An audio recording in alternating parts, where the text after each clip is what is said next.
it's really not going to, there's nothing that anyone can do.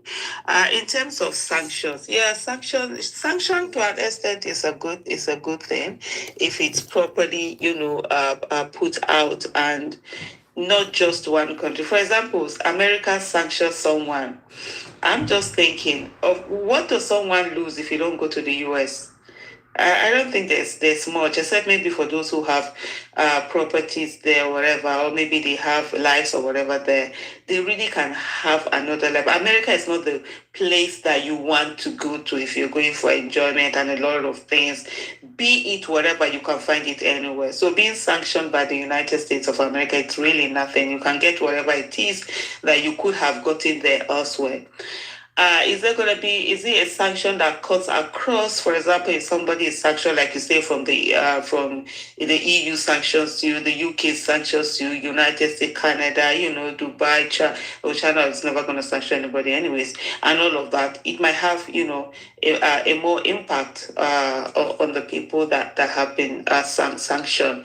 Beyond that, for me, is that we have a situation whereby our wealth are being stolen, they are being carted away, they are being invested in this area. Those are the things that I would say would be more effective in terms, of the United States or any other international community that feels that they're going to help Nigeria and other countries, to say the fact that there is a route, a pathway through which the national wealth of a particular nation can be stolen by people, and then they are able to siphon this money away and invest them in your countries. Why don't you help us close those loopholes? That would really help a whole lot more. Rather than just these sanctions that are put in. Sometimes you find out that the people are sanctioned, but their monies are not sanctioned. The wealth that they have stolen from the people, they are not also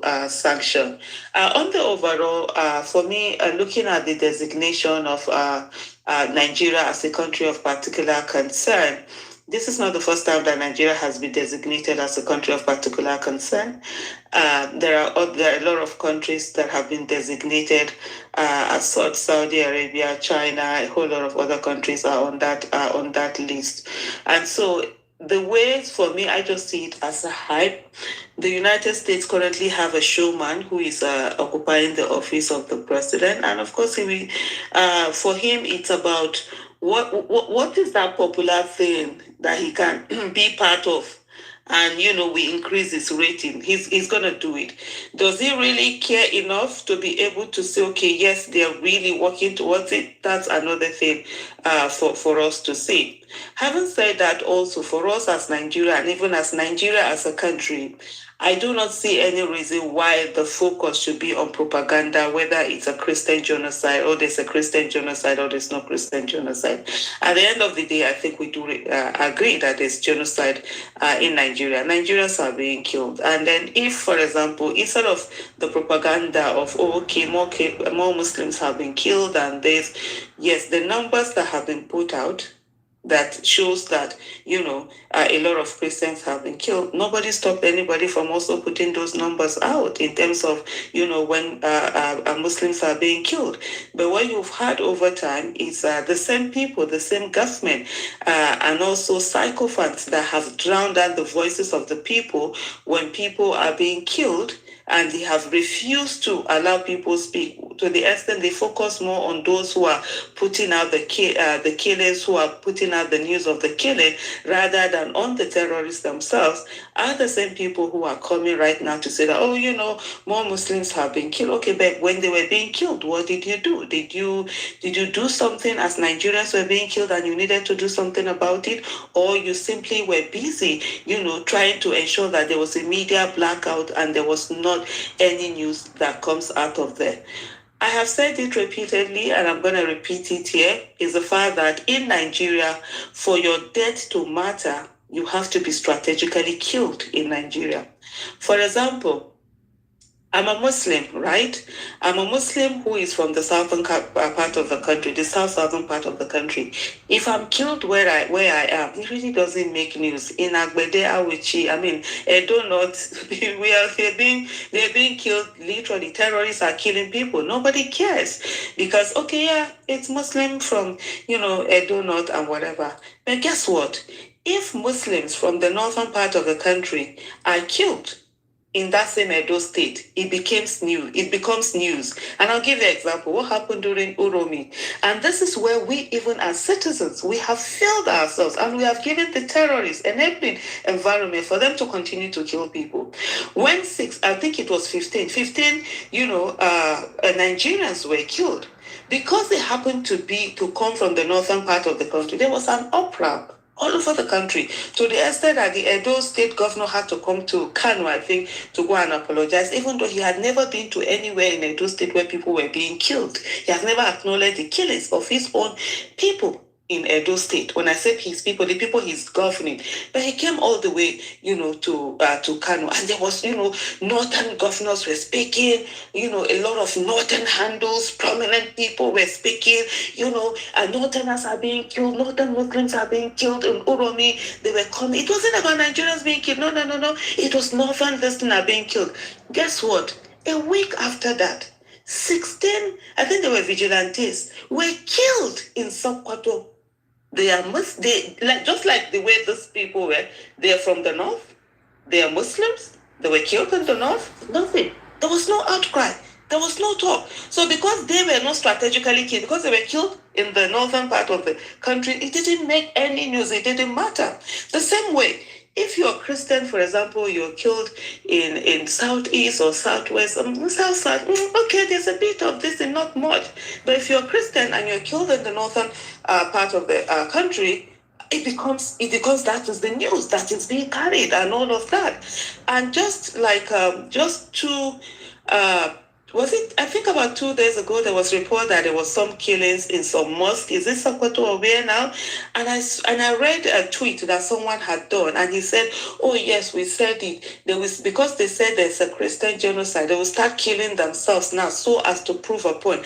And I'm like, okay, so is it that this person was not aware when, in Katsina, during Fajr prayers, that's the early morning prayers, around 5 a.m. prayers, when terrorists had gone into a mosque and they killed a lot of people. Initially, it was 30-something. Then later, I think the numbers got to as much as 70-something. Was it that this person was not aware? Or is it that we have gotten to a place where the dead don't matter until we are able to ascribe religion, region, gender, whatever to it before it then matters? So in a way, that's the mirror that, I'm going to end it up here to say, that's the mirror that we also need to be looking at ourselves and saying, as individuals, are we also enabling enablers of the terrorists to keep doing what they're doing, because they know at the end of the day, there are defenders that they are going to have, or those who will look the other way and not feel that human beings are being killed. I would say on the issue of this designation of Nigeria as a country of particular concern, and with the sanctions, whether the Nigerians are going to be on sanction or is the whole of Nigeria that is going to be sanctioned based on other things. This is an opportunity for Nigeria as a nation to look out to the international community and see what is the help we can get. We've been overwhelmed, and currently we are being targeted. It's systematic. For years, some of us have been crying out of this thing. There are people who were crying out that, look, the terrorism is leaving they used to call it on the fringes. There was a president who said it was just happening in the fringes. And there were warnings that they were going all over the country. I remember even on Twitter, where people will come out and say to you, it is impossible for there to be terrorism in the South. It can never happen. South did not allow it. I'm like, you think the Northeast are allowing it? No, it's happening. And here we are today, being decimated. And if one looks at it in a way again, you look at it, it's almost the food basket of Nigeria. Because if you talk about food insecurity, it's the worst kind of insecurity that there can be. And we've been our nation, the places that produce food in our nation have been under particular attack, and we don't seem to see it. From the southern Borno, where they do all of those onions and co, you're looking at Zamfara, Sokoto, Plateau, Nasarawa, Niger, Benue, even in Edo State, Edo North. These are places, and a good number of places where these are the places where they are the ones who produce food in Nigeria. A lot of people have been attacked. People have been driven away from their communities. And when we look at this thing, it's not just in Plateau, it's not just in Benue that people have been driven away from their communities. Zampara, Sokoto, a lot of communities have been abandoned to those who, the terrorists, those who are mining. It's a whole lot of things. But of course, as long as religion is not attached to it, we are not easily, interested. We need to see religion, tribe. Those are the things we can hold on to be able to bring out that anger. Unfortunately, like I said earlier, and I'll end with this, until you are strategically killed in Nigeria, your death does not matter. Thank you. Thank you so much, my dear sister. And I agree with you entirely that we have to start taking responsibility for ourselves. There's no doubt about that. Hopefully we get to that situation where we can organize ourselves better, because it is clear what the interest of the average Nigerian is in these matters. But just to clarify one thing, so the set of options that the Americans are considering is not just a visa ban. There's also an asset freeze ban. And I had explained earlier, that the Americans have a framework that is called the Global Magnitsky Framework that enables them to freeze the assets of people they target, not only in the United States, but with countries that Americans have agreement with on the issue, such as other Western countries and some Arab countries like UAE and Saudi Arabia. So if the asset of someone in Nigeria, a Nigerian is targeted, it will affect their assets wherever it may be if those countries fall into the framework of the Americans. And, the congressman did say that UAE is one of those countries that America has, that kind of agreement with. So the asset freeze will affect, what is owned by Nigerians in Dubai or in Kuwait or in Saudi Arabia. I just wanted to add that. But I agree entirely that, we have to find ways to sort ourselves out. Now, before I come back to Showore and Aisha to conclude, let's invite Mr. Emmanuel Ogebe. Now, Mr. Emmanuel Ogebe is a US-based lawyer and advocate, and he is in the center of what is happening generally among the Nigerian community in the US and their relationship with the US government. He has attended a number of the hearings and the briefings, so he has quite a bit of insight, and he's been involved in the issue for a long time. So, Mr. Emmanuel Ogebe, can you give your opening comments? Mr. Ogebe, please.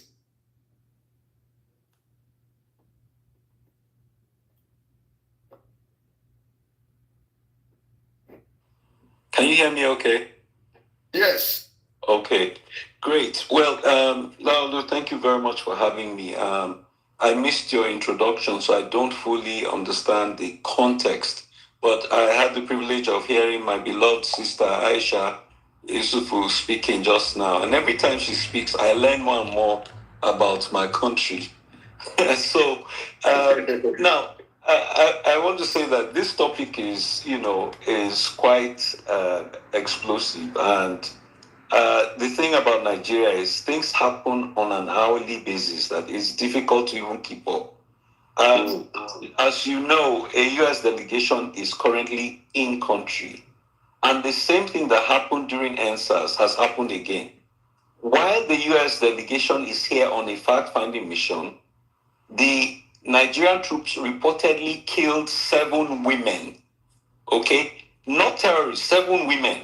Why did I say this is the same thing that happened during NSAS? I was here, and there was a U.S. delegation here as well. also Assistant Secretary of State for the same office for Labor, Democracy, and Human Rights, was here. And while they were here, the Nigerian government massacred NSAS protesters.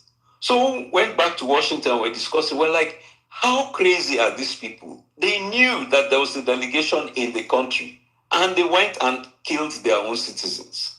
So literally, right now, while another fact-finding delegation is in the country, they killed citizens of Nigeria. And immediately, this is going to be a problem for the country and for the individuals involved. Now, I know that my sister Aisha was saying that, visa bans, might not be effective and so on and so forth. Now, I am a guest lecturer at the National Defense University in Washington, D.C. So occasionally they bring me in to talk about terrorism and so on and so forth. And if you go to that university, you'll be amazed the military officers from around the world that are there attending courses. And when I speak at the end of the class, an officer from Nigeria will come and introduce himself, and I will shake hands. I'm so happy that, and he's so proud that a Nigerian is one of their lecturers. So, a visa ban will affect, military cooperation. The U.S. tends to vet the officers that they will allow to come to the U.S. for any training. Then, of course, for, officials who are non-military, as you mentioned in your clarification, or she herself may have mentioned, that the visa ban impacts those who have houses. I know a former governor of Nigeria who is under visa ban and who has a property in the US he cannot visit. A former vice president of Nigeria, had to sell his house in the US because he couldn't come. He couldn't get a visa for years, and the house was languishing empty. He was paying taxes, yearly. I know a current minister in the Nigerian government, I was shocked when, a friend of his told me that the day the man fled arrest in the US, he left his house in Texas and ran to Nigeria. And of course, for over, I think almost up to 30 years now, he's not been able to go to the US. Who knows what has happened to that property, And he's still in court with the US, and he's still trying to reclaim, the monies he laundered there. So there are, instances where those visa bans have been effective.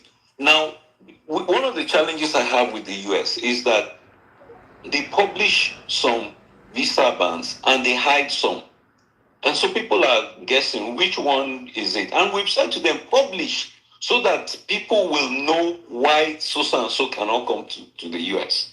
So they play a bit of their own politics with it. For example, they published when they revoked the visa of Andaka, a former Attorney General of Nigeria. They published when they revoked the visa of Governor Darie, Now, what was interesting about the visa ban on Andaka was that having left the government ignominiously, so a future government tried to rehabilitate him with a UN appointment. And because of the visa ban and the UN headquarters being in the United States, he couldn't come. So we have seen ways in which these are effective. Now, also further to your clarification, you indicated that it's not just the visa ban that is in play. Yes, in Congress 2 weeks ago at the hearing, they made clear that they were looking at a series of sanctions, and that there were some sanctions that would be waived and some others will not be waived. Let me say for historical context that Nigeria has been recommended for CPC designation since 2009, and it has only been designated twice in those 16 years. What is interesting is that in the first time it was designated in 2020, the sanctions were waived. So this is the first time that it's being designated and sanctions are likely to follow. Now, I have said, that the only play the Nigerian government has now is to sit down, come up with a performance improvement plan and say, look, We note your concerns. This is how we plan to address it. And then argue for a sanctions waiver. They've not done that. Instead, they've gone to town with really hopeless propaganda. And here's what is troubling to me, because they're making things worse for the president. The United States FBI has a 2,500-page dossier on President Tinubu, which certain advocates are in court trying to get them to release that dossier. Tinubu and President Nnamdi Azikiwe are the two most documented presidents in Nigeria history because they lived in the U.S. Nnamdi went to school, at Lincoln University, and Nkrumah also went to Lincoln University. They were both radicals, and so the U.S. was monitoring them because it was the Cold War era. So they wanted to see whether they were communists and so on and so forth. So it was not for crimes, Now, Tinubu lived in America, ran businesses in America, so they have his data. So when you as a minister serving on that team will come and you're telling the U.S. You have wrong data, faulty data about genocide and killings in Nigeria, you're making a fool of yourself and you're endangering your principle. Because the U.S. might be tempted to say, oh, you think we don't have the goods on your president. Look, the U.S. knows the real identity of Mr. Tinubu. We Nigerians don't know. They know the certificates he has. We don't know. They know what the settlement agreement they signed with him to drop prosecution is. We don't know. And so at this point in time, if you come and you attack the US might be tempted to say, okay, let's release the 2,500 pages of information we have on your president. Let you guys really know what you're dealing with. So, I will just wrap up by mentioning something. When I was trying to log on now, I saw Aisha's post. She's one of the few people I follow on Twitter, although I'm not on Twitter a lot. And I saw where she said that the National Assembly has apparently retroactively approved the war action that the Nigerian government unleashed on Benin Republic a few days ago. Now, the galling irony of that action is bewildering. And here's why. President Trump said that if Nigeria doesn't stop the killings of its people, that it will come and kill those killing Nigerians. The next thing we know, Nigeria started going up in arms, shouting, claiming, no, it's not only Christians who are being killed, though, Muslims are being killed. How does that make any sense? Somebody is killing your citizens. He says he will help you kill those killing your citizens. And instead of saying, oh, thank you, they are killing Christians, they are also killing Muslims. So when you finish killing this one, so are killing this one, come here and kill these ones. You should show them how they should help you. You said no. Now, here is what is mad. 2 points. One is when Chibok happened, do you know that the United States deployed soldiers to Chad to help with the recovery of the girls? And some of us were annoyed. We said, the problem is in Nigeria. Why did you send them to Chad? They told us that, one, we don't trust Nigerian army. We will not send our troops to Nigeria. But we know that Boko Haram also operates in Chad, keep and trust for the Chadian military. So we are positioning them there in case the children are brought across the border. That was what they told us. Then what they did was they sent FBI agents to Nigeria to come and help Nigeria to retrace the girls. All of that happened within the first 2 weeks of the Chibok abduction. We are now over 2 weeks of the St. Mary's children's abduction.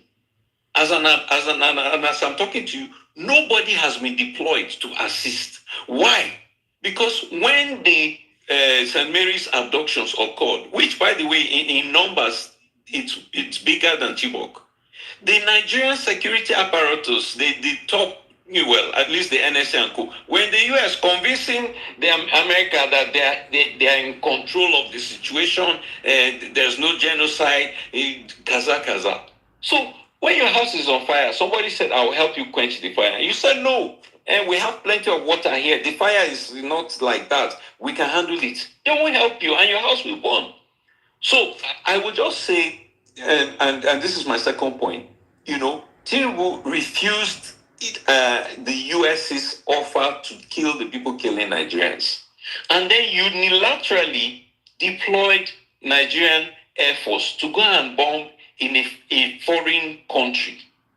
Now, what is shocking about it is not only the violation of the law, of international law and Nigeria's law in not getting the authorization, in not getting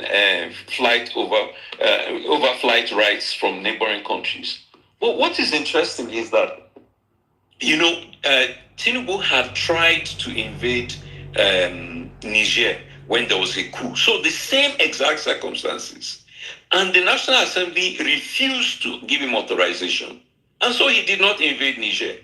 And then now, maybe guessing that if he asked for permission, they will not agree, he unilaterally went into that country, threw bombs in that country. We don't know who was killed and whatever.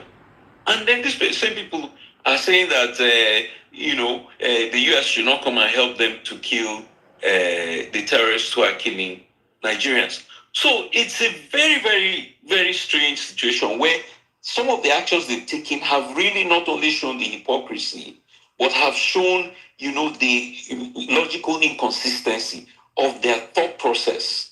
Now, of course, I will, wrap up by saying this. I saw an analysis that someone made, which was brilliant. He said that, people are being kidnapped, killed, whatever. They didn't respond. A general was killed. They didn't respond. But when they heard there was coup, sharp, they went and arrested, soldiers and locked them up. And then I'm seeing the sadder parallel that when they heard there was coup in another African country, not even in Nigeria, the sharp, went to intervene. So clearly there is an elite conspiracy where the institutions of government exist only for the benefit of the elite. We thought it was only for the benefit of the Nigerian elite. We now know that it is the benefit of their neighboring elites as well, and that the Nigerian citizen will always take last place compared to an elite, including a francophone elite in a neighboring country. So I will stop my part here.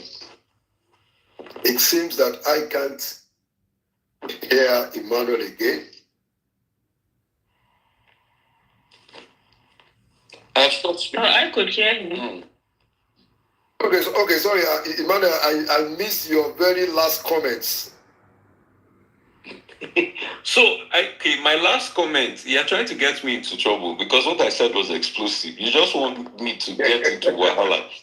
What I said is that, the Nigerian the Nigerian government moved rapidly when there was an attempted coup against them. But they didn't move as rapidly when citizens were being killed. And that we as citizens felt that we were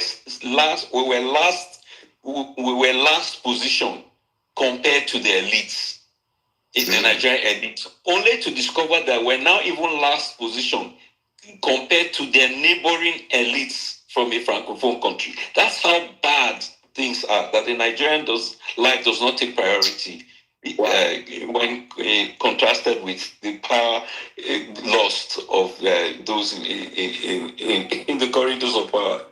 Okay. All right. Thank you so much, Mr. Emmanuel Gebe. So now we begin to wrap up. I'm going to ask Shore to make closing remarks, and then Aisha, and then we wrap it up. If you can, Shore, in your closing remarks, if you can speak to what we ought to be doing among ourselves in Nigeria, how do you think we should organize ourselves, in your closing remarks? Yeah, Mr. Shore, please.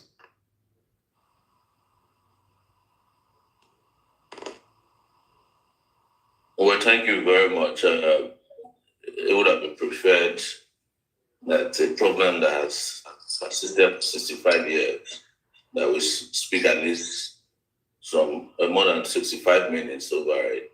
But I understand that even if we sit here all day long and talk, if there's no action, nothing will be done. And I just want to quickly react to a few things. And my position remains that Nigerians should stop, in general, looking for help. I don't know anywhere in the world where you wait for somebody to come and kill your terrorists where you know them. But the reason why nobody wants anybody to come and kill their terrorists is that the Nigerian government itself is a terrorist government. And this much has been made by Canadian courts. It's not a joke when they say that the APC, the PDP are terrorist organizations. They are not political parties. So you cannot expect the Nigerian government to say, oh, come and kill our terrorists. But beyond that, is that it's very sickening when I hear people say that, oh, we need US to come and help us kill our terrorists. Ask yourself, all the places where the US went to kill terrorists. Ask whether we can share it. Yes, all the places where the US... I know you are speaking, Omoye, but I can't hear you. I hope others can hear you. I hope others can hear me. So what I'm saying is that places where the US has gone to help kill terrorists are fully in charge of those spaces. You can't. But the so-called terrorists, they went to kill. Yes, sure. We are not hearing you. If you can hear me. Iraq to kill terrorists are still in charge. They went to Afghanistan to kill terrorists are still in charge. So we must have a homegrown solution to our problems and not be waiting for somebody to come and help you kill. So when they finish killing your terrorists, who's going to come and help you kill your kidnappers? Who's going to help you come and kill your money laundering elites? But one thing I agree with Togibe is that the Nigerian people don't matter to these people. The reason why you see Tinubu in Benin Republic or Republic of Benin is because those are his satellite states for whatever business he does, and whatever happens to those guys is very important through the president of France, that he goes in there to protect. That's what France used to do in all these francophone companies. That's how they ended up with some of the worst dictators in Togo, even in Benin, and that's why the Bokassa existed for so long, because the government of France is always protecting its own fascist regimes, and Tinubu is not different from them anyways. But what I'm saying is that as a solution, we must keep looking on how to join hands to deal with our own homegrown terrorists, whether they're in government or they're in this state or non-state groups that are killing people. I have never been part of those who deny that there's genocide in Nigeria, never. But I've been saying, and I will keep saying that genocide against Nigerians happens through several means, and we must stop that. We cannot cherry pick and say, it's only Christians that are getting killed. No, they kill everybody. Like Aisha said earlier, and I agree with her. Maybe the only difference between how we rate genocide is the geographical location of the persons or group of persons that were killed. And you remember that Nigerians, Ogebe was saying that the US wanted to help Nigeria to retrieve Chibok girls. People denying that Chibok girls were kidnapped in this country. When Chibok girls, the PDP people said it's not true. When NSAS happened, the APC people said it's not true. So, and one of the things I said is that when you start inviting visitors to come to your country to help you, you get more and more ridiculed. Look at what we are dealing with in Nigeria now. A House of Rep member has come to Nigeria, more, and everybody's running around him. And you're asking yourself, what happens to the Senate? What happened to our House of Rep people who are here getting paid allowances, most humongous in the world, and they are not doing anything. But we're running around a guy who's the House of Rep member who probably has ever stepped his feet on the African continent for the first time. I'm not sure. And that's all we're talking about. And these guys have attention deficit disorder in terms of their public policies. I'm talking about the US. They can only help you up to a point. That is if they're helping you, because you must also quantify help in terms of what does it mean when they say they want to help you? If somebody is saying that they want to help you protect your goods, and then your car will start missing, is that help? So, but like I said, this is a conversation we need to expand further, and I want to thank to Laolu Akande for bringing this together. But this is way too short.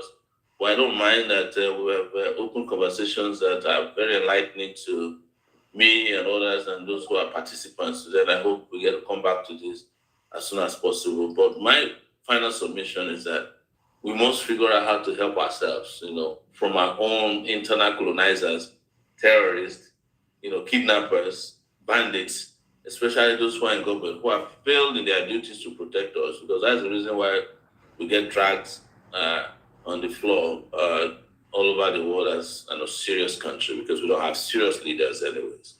Thank you very much, and good evening. All right. Thank you so much, Mr. Omoye. Thank you for your views, and thank you for your forthright involvement in Nigeria's politics. Let's take it on to Aisha Yusufu to make our closing remarks, and hopefully we then turn it to Emmanuel, and then I conclude. Aisha, please.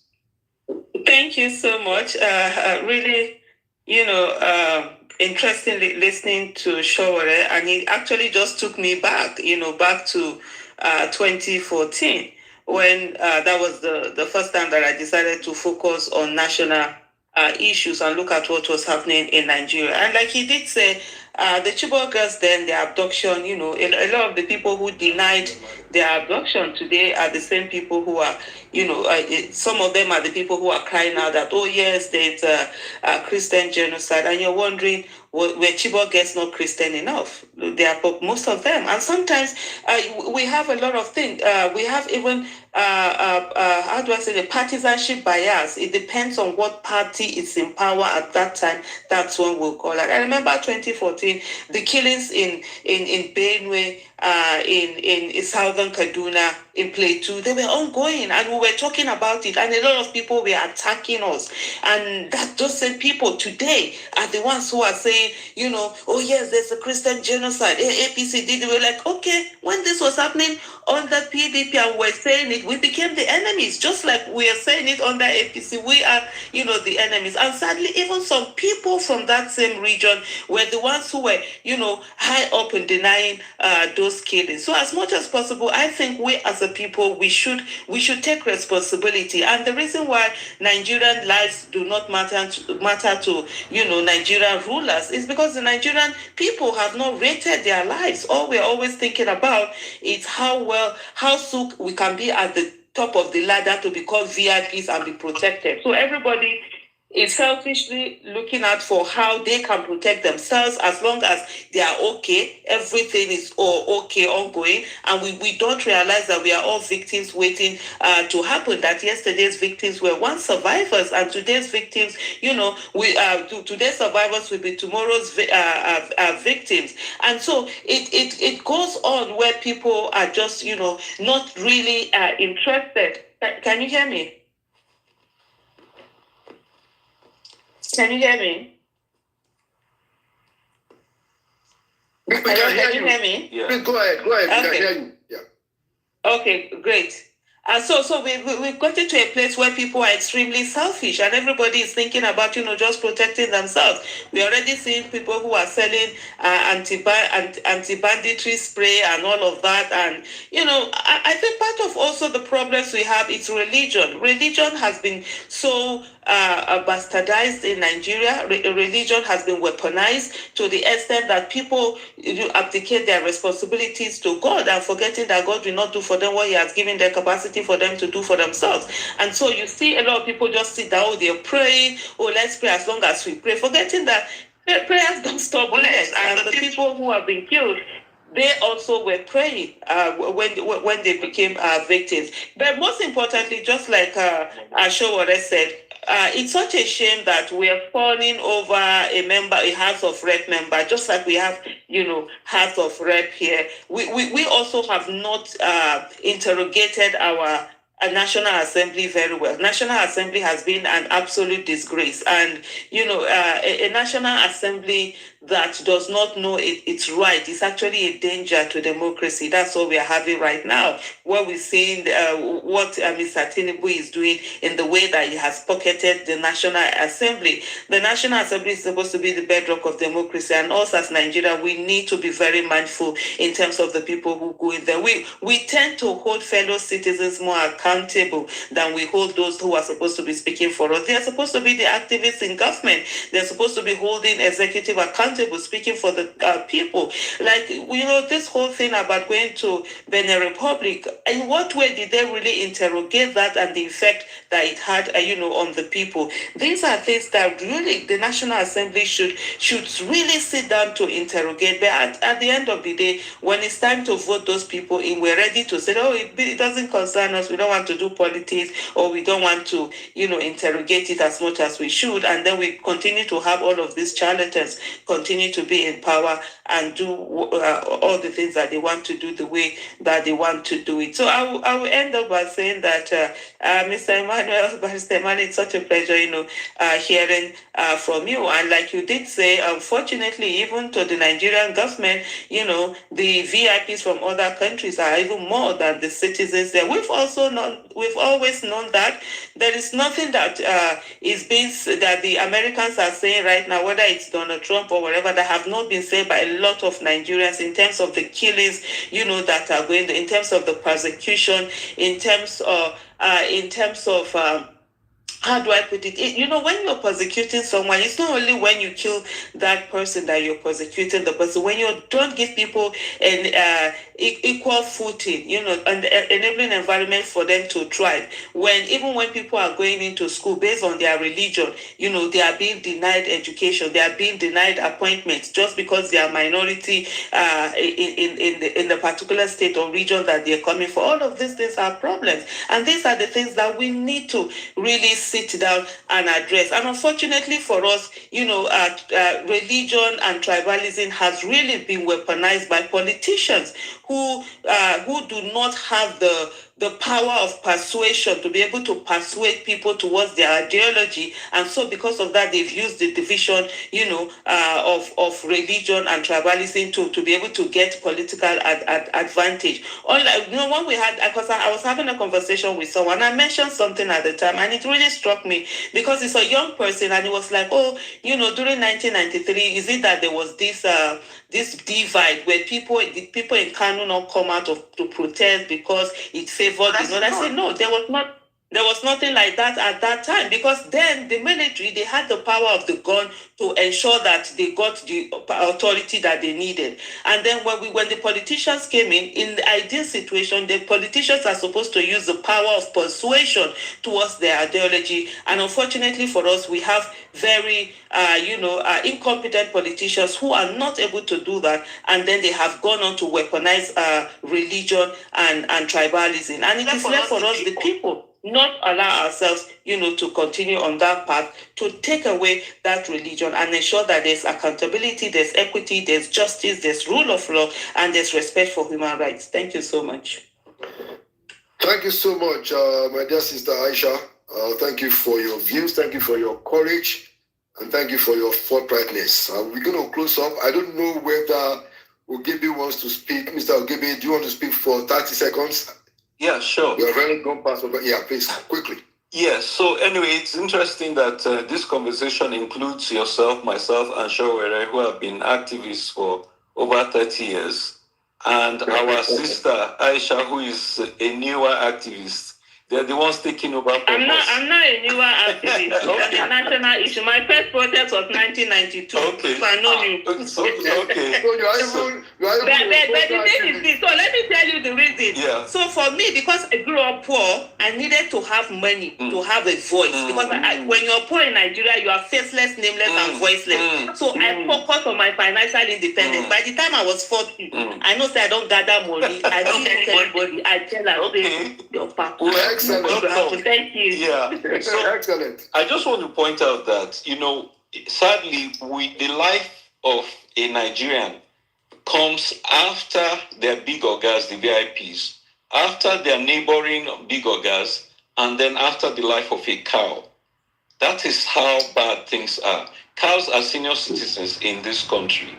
And that is why the case of Sunday Jackson is just a symbol of Nigeria. America is begging Nigeria not to kill Jackson. Literally, the Nigerian government wants to kill a young man who defended himself when the state couldn't defend him, and who is now 10 years, has been in prison 10 years, and they now want to finish the job that the attacker failed to do. That is the story of Nigeria in a nutshell. The government is not doing for us. We're trying to do for ourselves, and we're being punished for doing for ourselves what the government is not doing. So there's no doubt that this sanctions, however so-called, is an international tool that can be used. Because if you look at it, in the southeast, they have ESN, and in the southwest, they have Amotekon.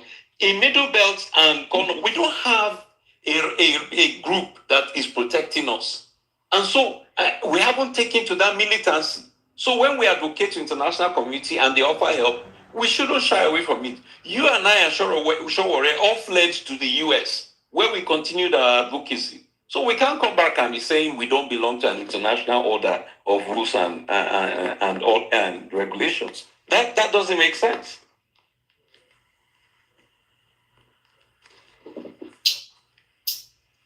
Okay, Emmanuel. Yeah. Okay, it was somehow abrupt. Maybe I missed the. Can you just make your final point again? Yes. So my point here is this. When we were in exile, you, myself, and Showere, we worked hard on advocacy to bring pressure to bear. Nothing has changed. This country, the leaders of this country are not accountable to the people. And so we must show them that in a civilized world order, you are accountable to somebody greater than you. And even if you're not accountable to international community, you're accountable to God. We must never stop telling them that they will never get away with what they are doing. Payday someday, either on earth or in heaven. And we should acknowledge those of us who have not taken to violence and arms, to resist what is happening. The fact that we're still at the negotiating table saying, do the right thing, doesn't mean we don't have options. Absolutely. Thank you so much, Gaby, for those concluding comments. You took it right from my mouth that, we have to find a way to build some kind of consensus, especially those of us who have been engaged in speaking up for a long time. Including those of us who even went into government with the hope that, things might change, and who came out, totally embarrassed, but came back to say that, look, we are not going to give up. We're going to keep speaking. We're going to speak. We're going to keep engaging, and we're going to keep shining the light on the truth, whether they like it or not. I think it's Aisha that normally says this. There is no Nigerian that is more Nigerian than any other Nigerian. We own this country together. And one of the things that I'm exploring, which is part of the reason why I started Inside Sources with Laolu Akande on Channels TV, is that, look, we need to raise the volume of our voices. Just like Emmanuel said, we're not going to take to arms, but our voice will become stronger and stronger. And those of us that are saying the same things, we must find a way to organize together, so that we can pack a stronger force. Thank you so much. The conversation will continue, like Chuwole said, that it can't end. As a matter of fact, I'm taking this right away to Inside Sources on Channels TV. We're going to continue this conversation, this particular one, and we're going to enlarge it. We will keep speaking. We will keep, taking all the options that are available to us, both at home and abroad, to call our leaders and especially the political elite to some reasonable expectation of what it is that they hold the Nigerian people. And we believe that Nigeria will prevail. Thank you so much, everybody that has also listened. we've had quite, several hundreds. At some point, we were close to about 900. Thank you for joining us. We don't have the time to take comments today because we have we plan to have a 45 minutes to 1 hour, but we even gone beyond that. But there will be more opportunities in the future, and the conversation continues. Like we always say, Nigeria will prevail. It means that Nigeria will win. We will not give up. Thank you so much, everybody, and good evening.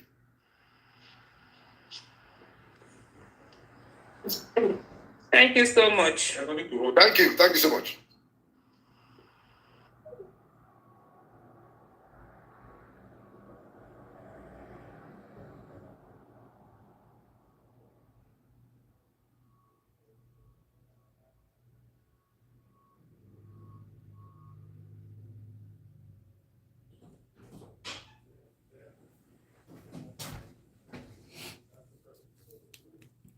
Guys, please help me to like. You guys are not liking at all.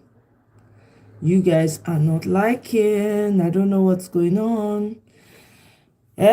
So anyway, we've come to the end of this show. You guys, the likes are so low. It's like 4 people now. Like, hey, now wow, I don't know what I do now. I know say some people there will be local people. We understand the drift, right? It's okay. Yeah. Tracy, you raised a very great concern. Honestly, I think I'm too myself for some time. Like, what are we going to do? But hey, it's not something that it's not be waiting person feel, because if person say make it talk, waiting really need to do or more. The whole internet go scatter. So for the sake of that, I understand, because we can't just fold our hand and be waiting. This man is carrying Nigeria to where we don't know. They are carrying Nigeria to where we do not know. Oh my God. They are carrying Nigeria to where we don't know. Anyway, you don't like Tracy? Okay, now between you and Tracy, when Tracy will give you uppercut now, Kenny, you go dey talk, you go dey make mouth. The girl sit there and jejeje, you dey look for her trouble. Guys, I'm going to see you on my next one. I'll come back again. Thank you very much, Kenny, for that video. I go come play and we talk about the matter later.